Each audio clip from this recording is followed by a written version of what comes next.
اقلیتوں کا صفایا کر رہے ہیں اس ملک سے، تو کیا آپ سے میرا یہ سوال ہے کہ ان کو سیاسی پارٹی کی کیٹیگری میں ٹریٹ کریں یا عام ملیشیا کی کیٹیگری میں؟ اب اگر ہم ان کو یہ کہیں کہ یہ ایک پرائیویٹ ملیشیا ہے تو میں آپ کو آئین کوٹ کرنے لگا ہوں کہ آئین پاکستان 1973 کا کیا کہتا ہے پرائیویٹ ملیشیا کے بارے میں، آرٹیکل 256 کیا کہتا ہے؟ No private organisation capable of functioning as a military organisation shall be formed and any such organisation should be illegal, کہ کوئی بھی نجی ملیشیا اگر آپ کھڑی کر لیں اور ملٹری آرگنائزیشن کی فارم میں وہ آپریٹ کرنے لگے تو نہ اس کو بننے دینے کی اجازت ہوگی، یہ آئین کہہ رہا ہے سید العلمین کا ہے، اور نہ ہی اس کا آپریٹ کرنا لیگل فریم ورک میں آتا ہے، نہ ہی قانونی آرگنائزیشن۔ سب سے پہلے تو میں یہ بتا دوں کہ میرا ٹی ایل پی کے ساتھ کوئی تعلق نہیں ہے، بلکہ میرے ٹی ایل پی کے ساتھ شدید اختلافات ہیں، اور ٹی ایل پی ایک مذہبی شدت پسند جماعت بھی ہے۔ اگر اس نے سیاسی جماعت بن کر رہنا ہے تو اس کو اپنی روش تبدیل کرنی ہوگی۔ یہ اقلیتوں کے لیے بھی ایک عذاب ترین جماعت ہے، اس میں کوئی شک نہیں ہے۔ اب آتے ہیں سید مزمل کی طرف، جو یہ لاجک پیش کر رہا ہے کہ ٹی ایل پی کے اوپر ہوئے مرید کے آپریشن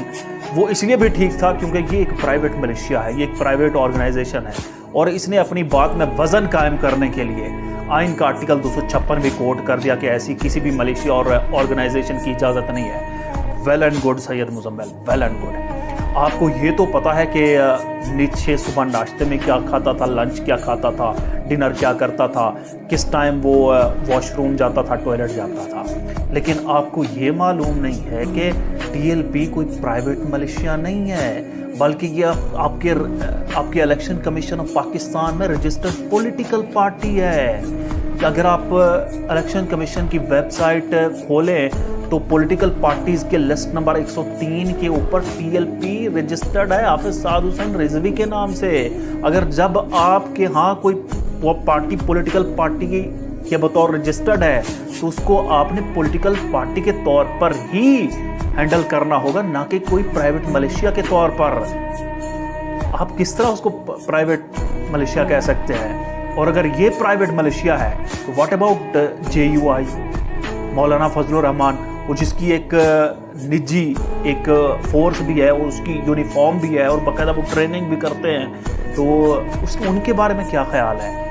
ٹی ایل پی کی تو پرائیویٹ ملیشیا کے طور پر اس طرح کوئی فورس وغیرہ نہیں ہے۔ آئی نو کہ یہ ایک شدت پسند جماعت ہے، اس طرح سے نہیں ہوتی ہیں جماعتیں پولیٹیکل، لیکن یہ آپ کی جب الیکشن کمیشن میں رجسٹرڈ جماعت ہے تو آپ اس کو پرائیویٹ ملیشیا نہیں کہہ سکتے ہیں۔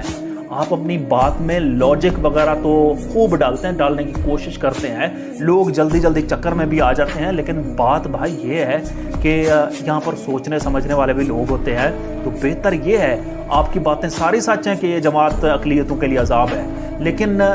یہ پھر بھی اجازت نہیں ہے کہ بیچ چوراہے ان کے اوپر اس طرح سے آپریشن کیا جائے۔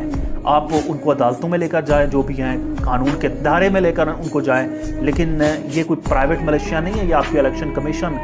میں رجسٹرڈ سیاسی جماعت ہے۔ تو جب ایک سیاسی جماعت آپ کے ہاں رجسٹرڈ ہے تو آپ نے اس کو سیاسی طور پر ہی ٹریٹ کرنا ہوگا، نہ کہ